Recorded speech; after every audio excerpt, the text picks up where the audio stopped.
अब दुर्गा पंडाल लगना शुरू होंगे, वो भी धर्म के साथ साथ अधर्म से कनेक्ट है। ये बड़ी मूर्ति का प्रमाण नहीं है, मिट्टी की छोटी सी मूर्ति लाओ, बनाओ घर पे, स्वयं बनाओ, मत बनाओ मूर्ति एक मिट्टी की डेले में कलावा बांध के रख लो, उसकी पूजा करो।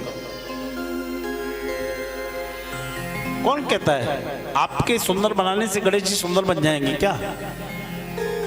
बताओ ना, गणेश जी आपके बनाने से सुंदर नहीं बनेंगे। हमने उनकी दुर्गति की है, इसलिए दूसरे धर्म के लोग हमारे हिंदू धर्म पे उंगली उठाते हैं, हमारे हिंदू समाज पे उंगली उठाते हैं कि आप क्या ढोंग हो रहा है। हमने पंडाल लगाया, जो स्थापना करने वाले वही शराब पी के आ गए। होता है ऐसा कि नहीं होता? बताइए आप। तो मेरे प्यारे, उन असामाजिक तत्वों को रोकिए जो धर्म की आड़ में राजनीति करते हैं या धर्म की आड़ में अपवित्रता फैलाते हैं। अभी डांडिया का समय आ रहा है, डांडिया का प्रचलन। जानते हैं नवरात्रि क्या है? नवरात्रि अपनी 9 इंद्रियों को वश में करने की प्रक्रिया है, लेकिन डांडिया में जो दिखावा हो रहा है, जो नग्नता फैल रही है, बम्बैया नाटक हो रहा है, उसके लिए नवरात्रि नहीं बनी। हम उल्टे सीधे कपड़े पहनते हैं, अपने देह को दिखाते हैं, और वह डांडिया के रूप में क्या क्या करते होते हैं वो देखिए आप। बंद करिए इन चीजों को, दुर्गा मां इनसे प्रसन्न नहीं होगी, उठा के पटक और देगी। दुर्गा मां प्रसन्न होगी उसकी लौंगों की आरती से, उसकी अखंड ज्योत से, उनके जवारे बोने से, उनका कीर्तन करने से, कन्याओं का पूजन करने से, किसी गरीब कन्या का भला करने से, किसी गरीब माई की सहायता करने से, किसी जरूरतमंद की मदद करने से वो प्रसन्न होगी। आपके ये डांडिया से, डांडिया करो, डांडिया का एक अलग विषय है, आनंद के लिए करो, उसको मन कर रहा है, लेकिन कपड़ों का विशेष ध्यान रखो।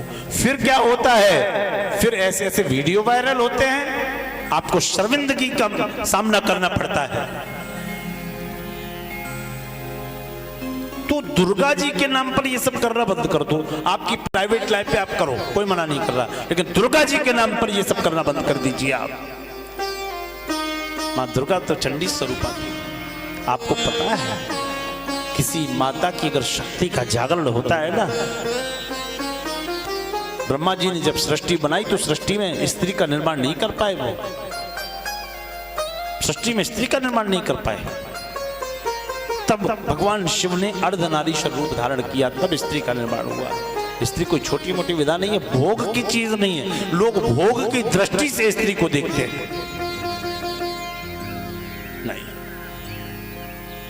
स्त्री तो साक्षात जगदम्बा है,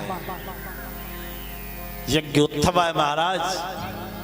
आप लोग पूछते हैं ना स्त्री को गायत्री क्यों नहीं जपनी चाहिए, बोलते हैं ना, मैं भी कहता हूं नहीं जपनी चाहिए। कारण तो जानिए उसका, यज्ञोपवीत नहीं धारण किया, सबसे बड़ा तो ये है। दूसरा, उसके अंदर स्वयं इतना तप है, स्वयं इतना तप है, स्वयं इतना तप है कि गायत्री जपने के बाद वो किसी को रहने ही नहीं देगी।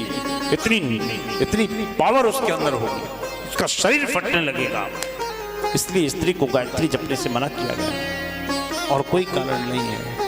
माताओं, मैं आपके अंदर की शक्ति का आपको एहसास दिला रहा हूं, और पुरुषों से भी ये बात इस माइक्रोफोन के द्वारा, इस चैनल के माध्यम से कह रहा हूं, जो पुरुष स्त्री को दासी समझते हैं। आपको एक बात बताए देता हूं, कई माताओं के मन में ये सवाल आता है कि हमारे भारत में स्त्री को स्वतंत्रता नहीं है। आता है कि नहीं आता? आता है, लेकिन नितांत गलत है। ये विधर्मी लोगों ने ये बातें फैलाई हैं। आपको काफी पुरानी बात, आदिगुरु शंकराचार्य के जमाने की बात बताता हूं। शंकराचार्य जी को एक वरदान था, जो भगवान शिव के स्वरूप थे। अच्छा, आदिगुरु शंकराचार्य जी को कितने लोग जानते हैं? 1 2 3 और जानते हैं आदिगुरु शंकराचार्य के बारे में? अच्छा, और साईं बाबा के बारे में कितने लोग जानते हैं? अरे बताओ ना, साईं बाबा के बारे में सब जानते हो? यही तो खेल हुआ है हमारे धर्म के साथ। हमारा धर्म आज बचा है। बद्रीनाथ केदारनाथ के आप दर्शन कर रहे हैं, आप द्वारका और जगन्नाथपुरी के दर्शन कर रहे हैं, तो आज आपको आदिगुरु शंकराचार्य को जानना होगा।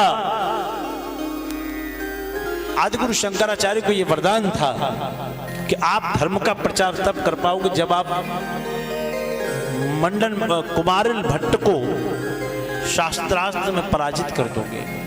कुमारिल भट्ट उन दिनों बहुत बड़े ब्राह्मण थे, आचार्य थे, कर्मकांड के बहुत बड़े आचार्य, वेदांतों को जानने वाले। आदिगुरु शंकराचार्य आगे बढ़े, पहुंचे पूर्वांचल में।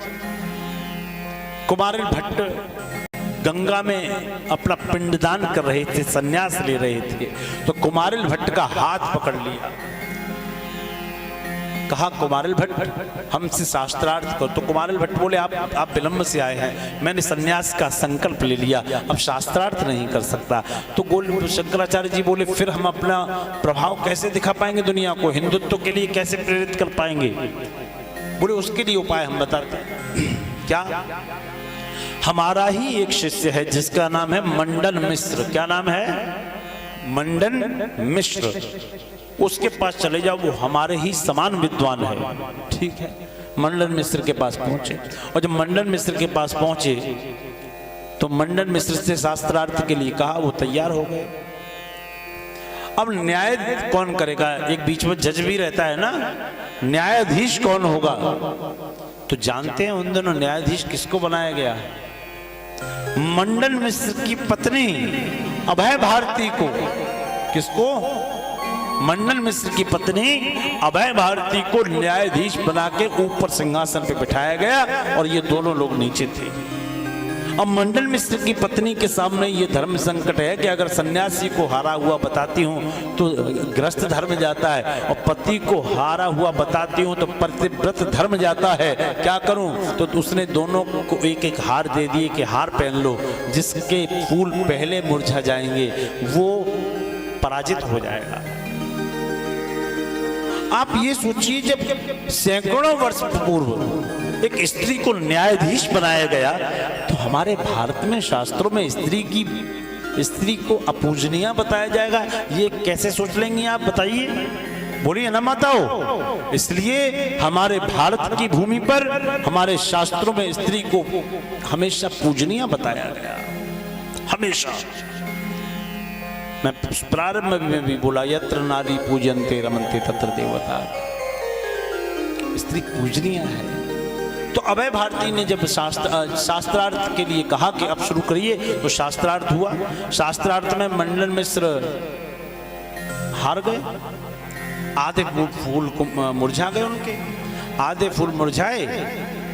तो मंडन मिश्र ने कहा कि हम हार स्वीकार करते हैं। तो मंडन मिश्र की पत्नी सिंहासन से उठी और कहा, नहीं, अभी नहीं, अभी तो आप अधूरे हैं, जब मैं आपके साथ बैठ जाऊंगी तब आप पूरे होंगे। तो वो साथ आके बैठ गई, और मंडन मिश्र की पत्नी बोली, सन्यासी आप युवा हैं, मुझसे शास्त्रार्थ करने को तैयार हैं? तो आदिगुरु शंकराचार्य बोले, बिल्कुल तैयार है। बोले, आपका ब्रह्मचर्य डगमगाएगा तो नहीं? नहीं। तो जानते हैं पहला प्रश्न क्या किया था? बोले, पहला प्रश्न सीधा काम शास्त्र पे छेड़ दिया, वात्स्यायन के काम शास्त्र पे, कलाओं के बारे में पूछा।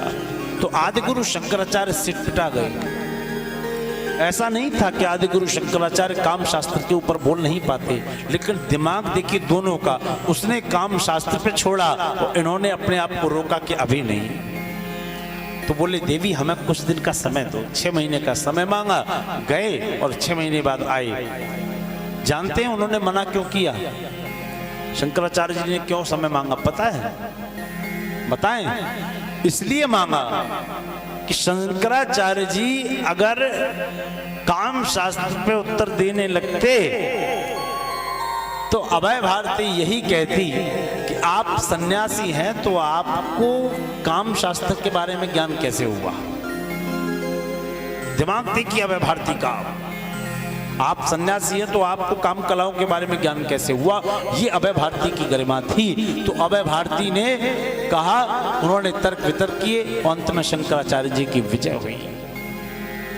ये स्त्री का प्रभुत्व है हमारे यहाँ। मैं पुनः कहूंगा, भारत में नारियों की पूजा हुई है। नारी तो छोड़ो, नदियों को पूजा गया, वृक्षों को पूजा गया। हमारा देश भारत है, नदी गोदावरी गंगा, जहां चाणक्य से मंत्री, जहां गुरु ग्रंथ है गीता। सिकंदर विश्व विजयी की जहां तलवार टूटी थी, जहां चाणक्य से मंत्री, जहां गुरु ग्रंथ है गीता। ये भारत है।